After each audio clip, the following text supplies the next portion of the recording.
की किरणें आए नरम।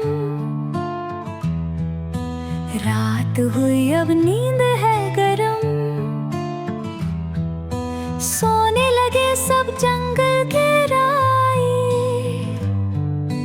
देखो कैसे आंखें हैं भारी। नन्हा खरगोश दबक के सोया। घास की चादर ओढ़ के रोया।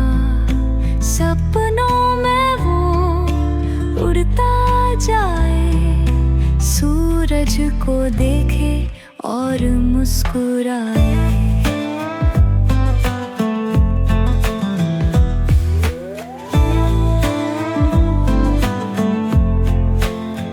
पेड़ों की छाँव में झूले ढले।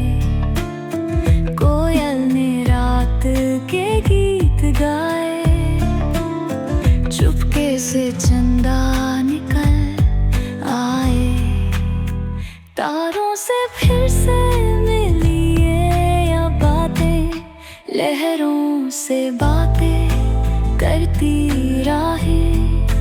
मिट्टी में खुशबू सी छा जाए।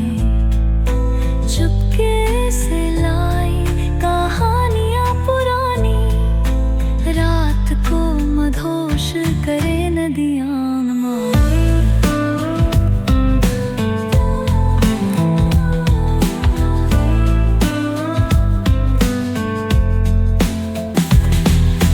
नन्हा खरगोश दबक के सोया। घास की चादर ओढ़ के रोया। सपनों में वो उड़ता जाए।